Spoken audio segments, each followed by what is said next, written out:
Robert, j'ai 30 ans, passionné de trail depuis à peu près 4 ans. Bernard Técher, je pratique les courses de montagne depuis maintenant 5 à 6 ans. Passionné, amoureux de mon île, du sport, de l'effort. Alexandre Marionnette, j'ai 33 ans.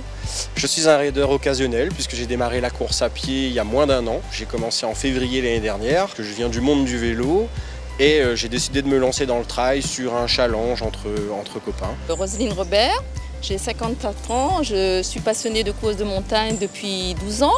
Donc bon voilà, j'ai fait beaucoup de courses, entre autres cette partie de la Diagonale des Fous qui me tient à cœur. Patrick Langlade, je connaissais le vélo en tant que compétiteur, maintenant je connais le trail. C'est ma première mascarène. Pierre-Olivier, 31 h pour mon premier. Ça a été une vraie bataille, mais qu'est-ce que c'est bon. Et surtout de voir sa famille à l'arrivée, et puis tous les gens qui vous félicitent, qui vous encouragent, c'est magnifique.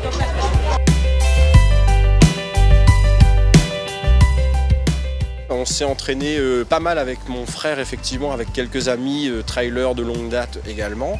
Les entraînements étaient basés essentiellement sur de la course à pied, à savoir du jogging 2 à 3 fois par semaine, et le week-end des sorties en montagne, le tout en ponctuant sur des sorties vélo, en essayant de varier pour ne pas saturer. Chaque année, on essaie de mieux faire, hein. 1 heure, 1 heure et demie, soit le matin avant le boulot, soit en fin de journée. Et puis les week-ends. Je faisais un peu de sport, de randonnée, de montagne. Je dis pourquoi pas faire des courses. On a les entraînements de montagne tous les 15 jours. Et puis dans la semaine, on s'entraîne 3 fois dans la semaine. On court, on fait des fractionnés, on fait des séances de code. On gère le quotidien aussi en même temps, hein, tous les jours. Sortir d'une journée de bureau, il faut savoir aller s'entraîner. Si on est fatigué, des fois l'entraînement passe pas bien, des fois c'est bien, donc voilà. Donc je suis parti assez fort devant pour pouvoir me placer, parce que 1600 coureurs qui arrivent sur un sentier, à un moment, ça fait des embouteillages. Donc on a eu beaucoup de boue, beaucoup de gras, je mets toujours 30-40 km à me mettre dedans. Et puis après la machine déroule, ça va beaucoup mieux. C'est une épreuve individuelle au milieu en fait, d'un effort collectif et d'une entraide collective. C'est ça qui est extraordinaire. Donc il y a un feeling, il y a une ambiance qui traîne, c'est génial. Il y a un élan comme un élastique qui vous pousse jusqu'à l'arrivée. C'est de la volonté, ouais. Il y a le côté sportif, mais il y a aussi le côté moral, psychique. Et c'est 50-50. Très clairement, le moment le plus difficile sur la course, ça a été l'inscription. Donc, puisque c'était jonché de stress, de l'inconnu.